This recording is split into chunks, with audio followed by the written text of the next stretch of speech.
All right, welcome to Hoops Tonight here at The Volume. Happy Monday, everybody. Hope all of you guys are having a great start to your week. Got a jam-packed show for you today. We are leading off with a matchup between the two previous NBA champions as the Denver Nuggets went into Boston. I thought it was a very interesting game that explores the floor of both of these teams and some realistic issues that Denver might potentially have to deal with in a postseason series against some of the best teams in the league. After that, we're going to talk briefly on Lakers-Clippers as the Lakers have jumped all the way up to the 2 seed in the Western Conference without 2 starters, putting together an impressive win against the Clippers. And then at the tail end of the show, I want to talk a little bit about the Phoenix Suns. And after another embarrassing collapse against the Minnesota Timberwolves last night, some quotes from Kevin Durant about the frustrations going on inside the locker room, I want to at least just pitch an idea of maybe trying again with a version of this team that I don't think will happen because I think the Suns will end up blowing it up this summer. But I want to talk about it because even just within the concept of basketball culture around the league as we talk about other teams, I think it's a valuable kind of example that we can take a look at as we look at other teams. You guys know the drill. Before we get started, subscribe to the Hoops Tonight YouTube channel so you don't miss any more of our videos. Follow me on Twitter at _JasonLT so you guys don't miss show announcements. Don't forget about our podcast feed wherever you get your podcasts under Hoops Tonight. It's also super helpful if you leave a rating and a review on that front. Don't forget about our new social media feeds on Twitter, Instagram, and Facebook where we're releasing content throughout the year. And last but not least, keep dropping mailbag questions in the YouTube comments so we can get to them in our mailbags throughout the week. We usually go Fridays. We're going to be recording a mailbag later today that'll come out on Tuesday because I'm headed to Breckenridge to do some skiing with my wife this week. We'll still have some content. I plan on doing a show on Wednesday and on Thursday, but for the travel and for tomorrow, we're going to have a mailbag coming out. All right, let's talk some basketball. So, with this Nuggets-Celtics game, I thought it was an interesting example of what it's like surviving in the regular season when you've got guys out of the lineup, especially for these serious teams, right? You're trying to navigate the process of getting to mid-April with your roster intact so that you have your best chance to be the best version of yourself when all the chips are down, right? And in those situations, when you're down key players, to me, it's all about your foundation on both ends of the floor. On defense, you need to be able to come up with a capable defensive game plan for the personnel you have available. In my opinion, game planning is such an important part of regular season basketball. In the playoffs, it's mostly about adjustments and really, really intricately digging down to the strengths and weaknesses of both rosters. But when you see a team in a onesie-twosie kind of thing where it's we might play them once, we might play them twice in 3 days, but then we're all moving on with our schedules and guys are going to be in and out of lineups and everything is going to be just about winning that particular game, throwing out a good game plan can help you steal a game, which is very important in the 82-game concept. And then on offense, you have to have 2 things. You got to have shot creation and you have to have play finishing. If you have those things, then you have a strong foundation on the offensive end of the floor. I thought the gap between Denver and Boston in that regard was stark yesterday. Denver was missing Aaron Gordon, but Boston was missing 2 starters, Drew Holiday and Kristaps Porzingis. And I thought Boston just completely controlled that game from start to finish. Yeah, there were times where they go on a run, Jamal Murray would hit a couple shots, they'd get a couple stops, and they'd keep the game relatively close. They even cut it to 3 points late in the game. But every time they made that type of run, Denver couldn't get a stop. And then on the other end of the floor, Boston could play Denver's offense either into some sort of tough bit of shot making from Jamal Murray or kick out passes to Christian Brown and Russell Westbrook, who were struggling to make shots last night. They were 4 for 16 on 3-point shots, right? And Jamal Murray made a lot of tough shots. He's on a tear right now for over a month. He's been 26 points a game on well over 50% from the field and well over 40% from 3. But at the end of the day, in those late game situations, anytime that Boston really wanted to tighten the screws on both ends of the floor, Denver's offense had more variance because they were playing in Denver into tough shots for Jamal Murray and shots that they could live with these inferior role players. Whereas Boston, it kind of felt like they could either, let's get into it. So when Boston had the ball, they had a surefire way to get a good shot every single time. They could either attack Jamal Murray in space on switches with Jaylen Brown, or they could get into the Jokic at the level stuff that we've been talking about, where you bring whoever Jokic is guarding up into the ball screen, and Jokic is going to have to come up and attack the basketball. That puts 2 on the ball. Now we have 4 on 3s on the backside of that action, right? And by the way, Denver got some stops. Jaylen Had some bad ISOs against Jamal Murray where he settled for some unnecessary tough shots. He also missed some pretty easy shots. He talked about that after the game in his post-game presser. But generally speaking, though, it was a quality entry point for Boston. They could go to Jaylen Brown against Jamal Murray and get a high-quality shot, right? Then when they attacked Jokic in ball screens, they got great stuff every single time down the stretch of that game when they were on offense. Like if Jokic went up to the level, they just moved the ball around. There was a big one late where they brought Jokic up to the level on the left wing. They dropped it off to Kornet. It was a 2-on-1 where Al Horford was wide open in the right corner and Michael Porter Jr. was the tagger, and he just did a poor job, and Kornet ended up just taking it right at him and drawing a foul. But like even if MPJ had done a better job, that pass is just getting swung to the right corner and Al Horford's getting a wide open three. Al Horford was fantastic yesterday, by the way. But like when they brought Jokic up to the level, they could get great looks. So then Mike Malone goes, we can't do that. So we got to try switching. So then he starts switching with Jokic onto the ball, specifically onto Derek White. And Derek White just quickly gives 2 buckets to the Nuggets attacking Nikola Jokic. Beats him off the dribble to the right, forces Jamal Murray up and help. Easy little lob pass to Luke Kornet right underneath the rim. Other end of the floor, he dribbles Jokic out of a switch onto the left wing and just hits a pull-up 3 in his face because Jokic really can only do one of 2 things in switches against good perimeter players. He can either take away the shot or he can take away the drive. And either way, like again, there's a certain like bend but don't break quality with those things that'll work against lesser teams. Like Jamal Murray can get enough stops against lesser players. Nikola Jokic can pressure the ball well enough at the level, and they can rotate well enough against lesser teams. But they're now 6-13 this year against teams in the top 10 in point differential, and it's been this consistent theme. Teams are able to get their defense into rotation, and the Nuggets are not a very good defense in rotation. When Denver had the ball in this game, Boston was able to just completely ignore Russell Westbrook and help heavily off of Christian Brown. This basically nullified Jokic post-ups down the stretch. They basically could not go to that as an option. So it forced the Nuggets to play a lot of 2-man game with Nikola Jokic and Jamal Murray while keeping an extra defender in the paint, defending it 3-on-2.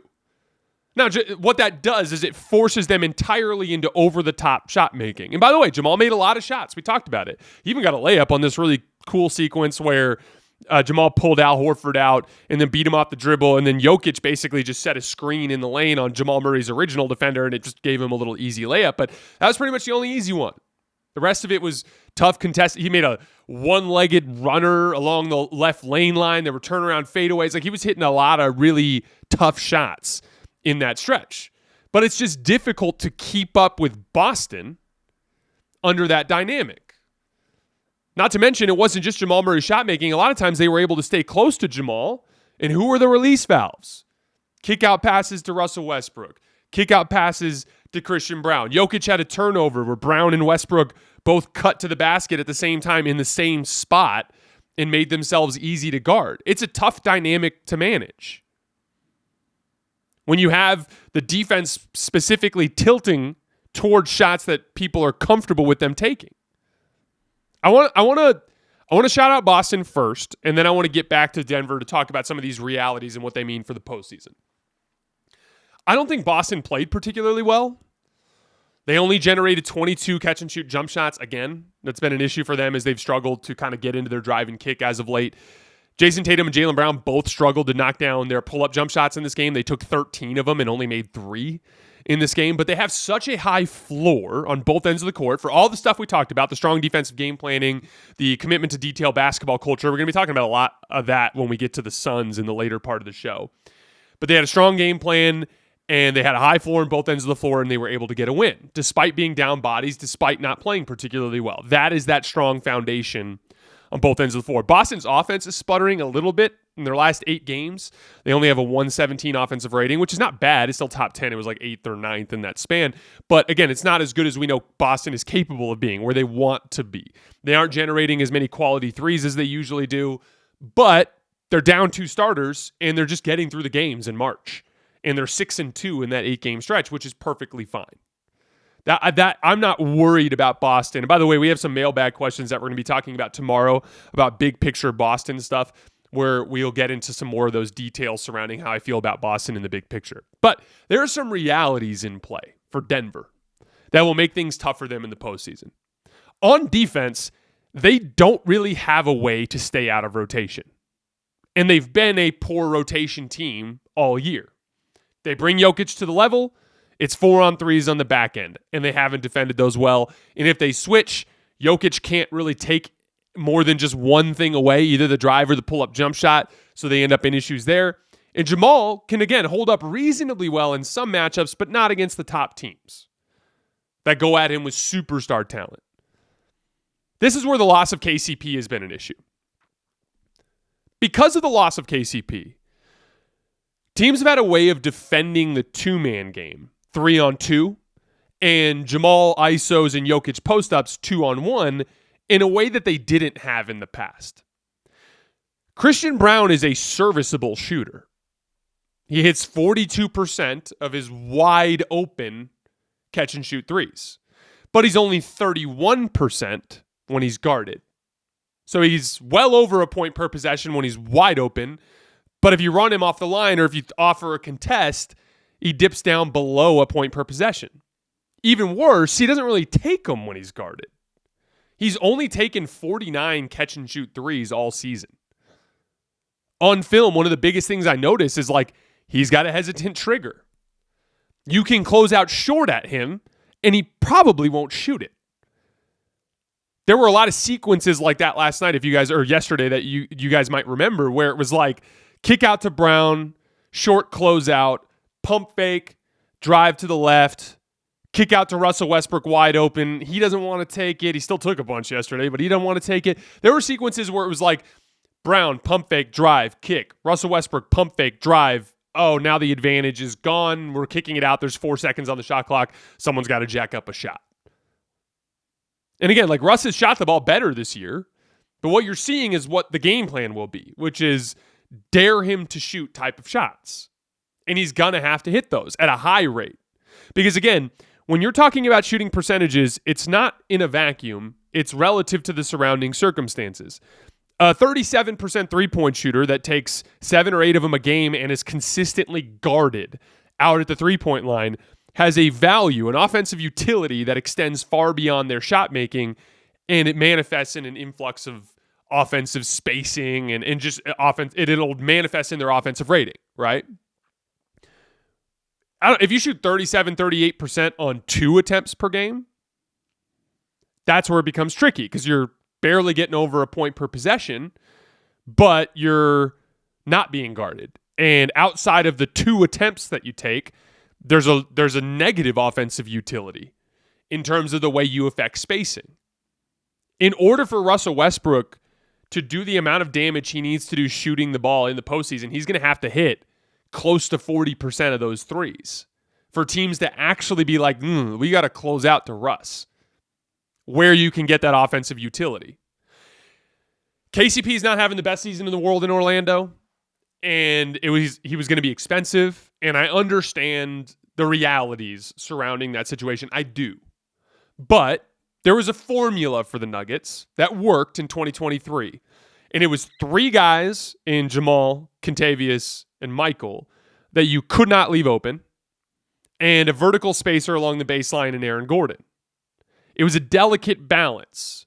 You take one of those guys out and swap him out with an iffy shooter like Russell Westbrook or a guy that's got a hesitant trigger like Christian Braun, the dynamic starts to fall apart. And again, it was exacerbated yesterday. Aaron Gordon's hurt. So you got both Russ and Christian Braun in there for parts of the of crunch time.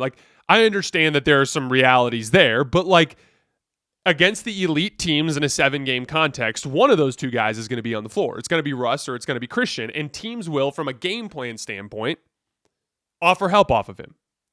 That is a different dynamic than what the Nuggets had when they won the title. And I just think it's important to acknowledge that. What does that mean? It means that Denver's margin for error is much smaller than it used to be. It means all of the variables need to swing in their favor if they're going to win the title. They need Jamal Murray to stay this hot all the way through to the end. He's been at, again, 26 points per game for over a month at over 50% from the field, over 40% from three. He's playing great. They're going to need that all the way through. If he dips below that, it's going to be an issue. They need Jokic to shoot 45% on threes. They'll need all those spot-up shooters, the guys like Gordon, Brown, Westbrook. They're going to need those guys to shoot in the high 30s from three all postseason. They're going to need to massively sharpen up their defensive rotations. They'll need opponents to shoot poorly.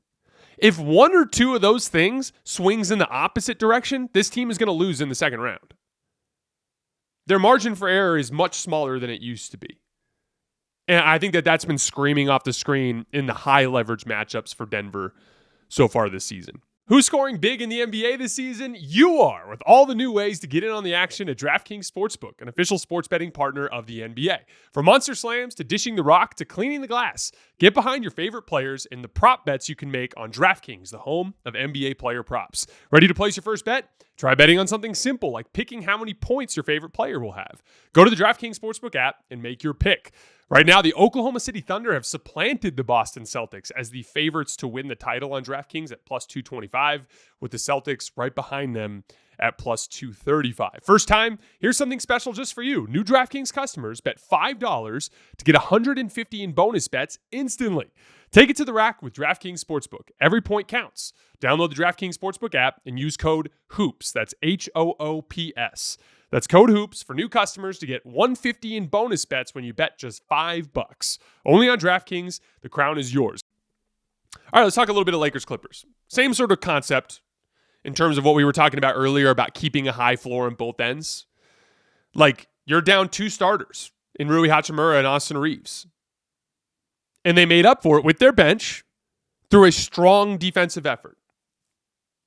You filled in for those two starters with these bench guys that all do their jobs and play super hard on defense. Gabe Vincent, Jared Vanderbilt, Dorian Finney-Smith, Trey Jemison. They had a great J.J. Redick game plan. Same game plan that they had from the last game, except for a little tweak with Zubac. They were strong side zoning Kawhi, similar to what they were doing to Anthony Edwards, like funneling him towards the sideline, bringing over an extra defender on the other side of the paint. They were playing Harden's left shoulder so that when he would shoot that step back, they wouldn't step up underneath his feet, and they'd force a right-handed drive, which is going to lead to him taking a floater instead of a driving left-handed layup, which is obviously a smart game plan. They shrunk from the weak side onto Zubac's role. So that was the major adjustment I noticed. They were a little bit more willing to concede some of those spray-out threes to the weak side and just shrinking the floor. Clippers didn't shoot as well. Chris Dunn, after hitting all those threes in the first game, didn't hit them in this game. It worked. They were able to maintain their high defensive floor. They held the Clippers to 102 points. It's actually the seventh consecutive opponent that the Lakers have held to 102 points or fewer as the Lakers continue their half-season long stretch of defensive dominance. By the way, I just continue to be particularly impressed by their rotations. Every single player on this roster is so committed to the game plan and the details. They're holding up really well on the glass. They're chasing teams off the line. They're top 10 in contested shots since January 15th. They just look like a team that desperately wants to be great, and they're committed to the work. And then on offense, two of your best players are out, but you still have your two stud shot creators, right? And the Clippers swarmed them, and they forced a lot of turnovers, but they were still able to generate some huge advantages, be able to generate some makeable shots for their role players, and they scored enough points, despite the fact that LeBron had a really rough game. By the way, I want to shout out LeBron. I've been hammering this concept a bunch over the course of the last few weeks, but bad games are part of being a basketball player, especially when you have an offensive workload where so much of your decision-making and shot-making is on display every single night. And LeBron had a rough game. Jumper wasn't falling, was turning the ball over too much. They had that weird sequence down the stretch where they were trying to get LeBron to 50,000 career regular season playoff points and going away from Luka, who had been cooking all night. And I think they just got a little lackadaisical because they thought the game was over. It was crazy. It was 11-point lead, standing ovation from the Lakers fans. And I'm like, man, when's the last time the Lakers got a standing ovation with this much time on the clock? And as it was happening, it just completely crumbled from there, and they almost choked the game away, which was kind of funny. Dorian Finney-Smith missed a wide open layup. There were some bad offensive possessions, but it got a little ugly. But LeBron made one play that helped save the game. Down 5. Chris Dunn's got a breakaway layup off of a turnover, and he pins that shit on the glass. Got a little favor from the official because it got called a goaltend when it wasn't. I thought on replay, I thought it was pretty clear LeBron's thumb hit the ball before it hit the backboard. But like it was a goaltend, or it was a block, but it got called a goaltend, which stopped Kawhi Leonard from getting an offensive rebound put back. So a little favor from the referees there. But he made a play. He made one play that closed the deal. The big thing there was it allowed the Lakers to set their defense instead of giving Kawhi an easy offensive rebound putback, and they were able to get another stop and prevent anything from really, really becoming dangerous there down the stretch. Again, one play, if you get a win, will be a palate cleanser in a lot of ways, and Luka did a lot of work. We're going to talk about him in a second. He needed his teammate LeBron to make one play to help him, and he made one play at the tail end of the game. Luka and his shot making got back on track yesterday. LeBron had a rough offensive game for the first time in a while. They were minus 13 in his units when Luka was off the floor. But the Lakers straight up dominated that game when Luka Doncic was on the floor. They were plus 19 in his minutes. Why? Because Luka was at his typical level of offensive dominance. An efficient 29 points, 9 assists, nothing incredible, nothing like we know Luka can go for 42 and 15. But he goes for 29 and 9, just like a pretty standard career average type of game for Luka Doncic. And they ran the Clippers off the floor when Luka was out there. And that got me excited for the big picture potential of this team. Luka is such a world-lifting offensive player. If you can anchor him with elite defense, you're going to be really hard to beat. And I just thought it was really interesting as I was watching that. It's like their defense is just forcing the Clippers into these tough shots, and Luka just keeps getting downhill and getting and ones, making tough shots. God, some of his mid-range shot making, that little bank shot he hit on Chris Dunn down the stretch off the window, that was such a ridiculous shot. The step back three was going. He just was able to squeeze out offense with limited groups around him, and they literally dominated the Clippers when he was out there. And that's what gets scary for this team in the big picture. There's a version of this where LeBron's out there, Austin's out there, Luka's out there. They're in a really good offensive groove, and they're one of the very best offenses in the league while being this team that literally for 42 games now has been a top 5 defense in the league, so more than half the season, and for 22 games now has been the very best defense in the NBA. That's what you're anchoring that with. A couple other quick shout-outs. Dalton Connect. He's a guy that I've been critical of Dalton specifically because all young players, I think, have these issues, but I've been hesitant to view him as a reliable rotation player, and I still don't view him as a reliable rotation player. But when guys are injured, you got to step up. JJ talked about this after the first Clippers game. Like, we didn't think you were going to play tonight, but we ended up needing you, and you hit a couple of big shots. He is a very streaky offensive player, but he is hitting an extremely timely hot streak right now. And the team really needed it. They don't win that game last night without Dalton Connect. I thought he was really good on the defensive glass too. Got a couple of key contested defensive rebounds. Shout out to Dalton because he's red hot in a phase where the Lakers desperately needed him to. Last note, we talked a little bit about Jared Vanderbilt in one of the pods from last week.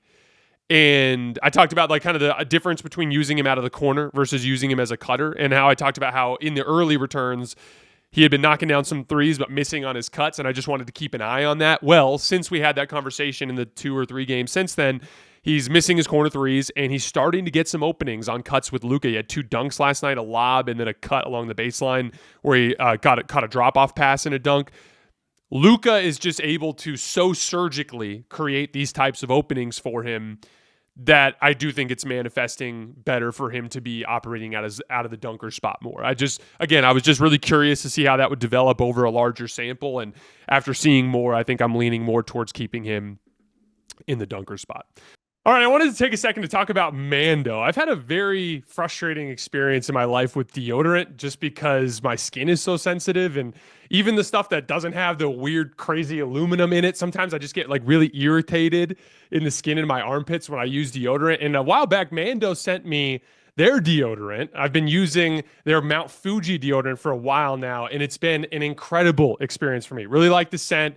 Don't have any issues with irritation under my arms. It lasts forever. There are times even where I get out of the shower and I can still tell that it's working. I highly recommend you guys check it out. They have whole body deodorant that is safe to use anywhere on your body, created by a doctor who saw firsthand how normal BO was being misdiagnosed and mistreated. It is clinically proven to block odor all day and to control odor for up to 72 hours. All products are baking soda free and paraben free. You could choose from a variety of fresh scents like bourbon leather, clover woods, Mount Fuji, or Pro Sport. Like I said, I recommend the Mount Fuji scent. It's clinically proven to control odor better than any shower with soap alone. 12 hours after a shower, the average man's Grundle odor level was at a 5 out of 10. With Mando, the average Grundle odor level was a 0 out of 10. Want to try America's #1 whole body deodorant formula right now? You can find them in Walmart, Target, and other retailers around the country. For the best deals, go to shopmando.com. Mando Starter Pack is perfect for new customers. It comes with a solid stick deodorant, cream tube deodorant, 2 free products of your choice like mini body wash or deodorant wipes, and free shipping. As a special offer for listeners, new customers get $5 off a starter pack with our exclusive code. That equates to over 40% off your starter pack. Use code Jayson at shopmando.com. That's shopmando.com, shopmando.com. Please support our show and tell them we sent you. Smell fresher, stay drier, and boost your confidence from head to toe with Mando. All right, let's talk some Phoenix Suns before we're done for today. They had another collapse last night against the Minnesota Timberwolves. In the second half, they just completely fell apart. KD had some interesting quotes in the post-game press conference. It's tough, man. That's a shitty game. We didn't play up to our standards at all. We embarrassed the fans. We embarrassed ourselves with the way we played, and I want us to be better. He went on to say, we ain't playing well. Mistakes are compounding themselves, and it just looks bad. When adversity hit, we just start floating a little bit as a team. That's tough to deal with, so it's frustrating for sure losing a game that way. This falls in line with what I've been talking about with the Suns over the last couple of weeks. If you guys remember what I've been talking about, I've given a bunch of lists of these ideas of like, when I watch the Suns play, I don't think Kevin Durant, Devin Booker are the problem. They're doing their job. Their job as stars in this context is, I should say, on defense, do your job, compete. Devin Booker's not the greatest point of attack defender in the world, but he does his job. I thought he was really good with Team USA this summer. He's shown that he can do that job. He is doing that job as well as you could expect an athlete of his caliber to do. Kevin Durant, I think, has been excellent on defense at phases this year. They're doing their jobs. And on offense, what's the job of the stars? Score the basketball, consistently generate advantages. They're doing that. I don't look at KD and Devin Booker as the problem there. The issue is they are surrounded by very undisciplined basketball players, and the team appears to have a very undisciplined basketball culture. The attention to detail is not there. Guys are constantly getting back cut. Guys are constantly giving up offensive rebounds by not watching corner crashers. Guys are not picking up the ball in transition. Guys are generally not matched up in transition. Their help defense is bad. Everyone's just failing to do their job as the satellite players around Kevin Durant and Devin Booker. There are two things that I think are missing from getting higher level contributions around Kevin Durant and Devin Booker. One is basketball culture. You need an obsessive culture from the top down that demands a certain standard from players on both ends of the floor. JJ Redick, I think, has done an amazing job of this with the Lakers this year. Complete reversal from the Darvin Ham experience. Something I begged for. Those of you guys who watch the show, I begged for this after last season. Attention to detail. Be a serious basketball team. From day one of training camp, lay out, here's what is expected of you if you're going to play on the floor. And then hold players accountable to that. JJ Redick sat down with LeBron James the day after that rough night in Miami. The one where I had my freak out, if you guys remember. And sat down with him and was like, I need more out of you. And it worked. And LeBron's been setting that example. Everyone's doing their job, and they are now maximizing their talent. There is a lack of that culture and accountability in Phoenix. The second piece of it is, when you're in the market for discounted players, and guess what? You're going to be in the market for discounted players with your current build. I mean, you might be able to reverse that trend a little bit with Bradley Beal this summer if you can find a deal. We'll talk about the summer in a minute. But like, when you're looking for the types of players to anchor your stars with, target players who fit into that culture of excellence on a daily basis, attention to detail, effort, and execution. I actually think Kevin Durant and Devin Booker is a strong foundation. They give you a high floor on the offensive end of the floor in terms of shot quality. It won't be easy to pivot this summer. Bradley Beal is a difficult contract to move. But I think they need to flip over a good chunk of that role player core. Stop going after, Bol is a tantalizing talent.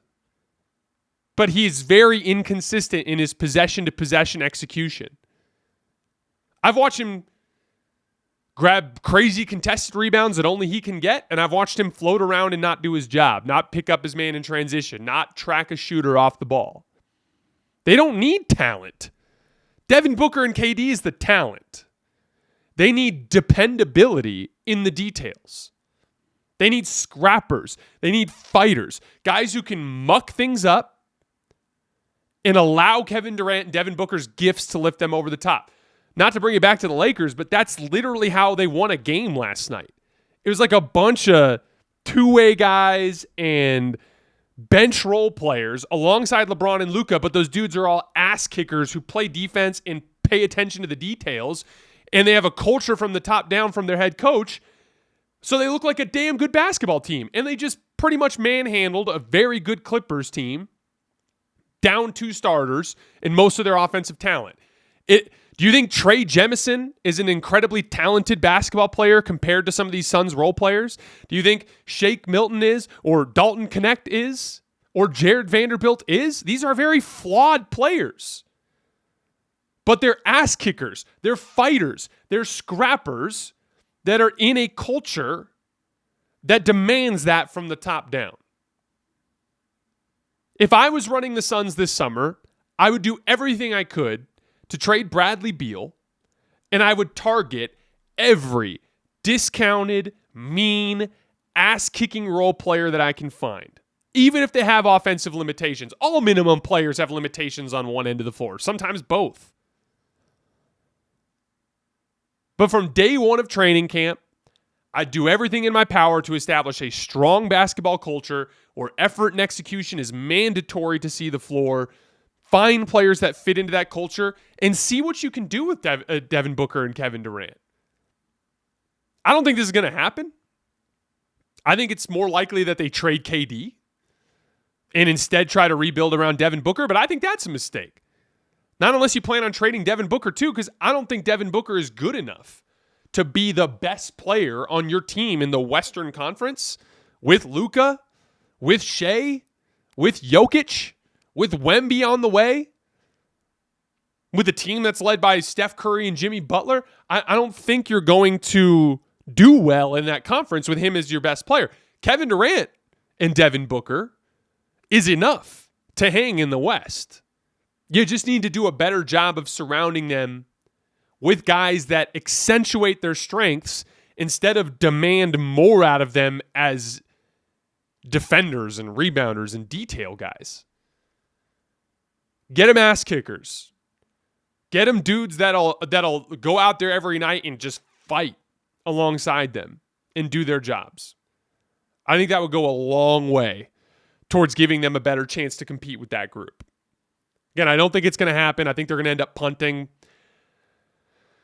But look, it's already bad. You're already in a precarious situation.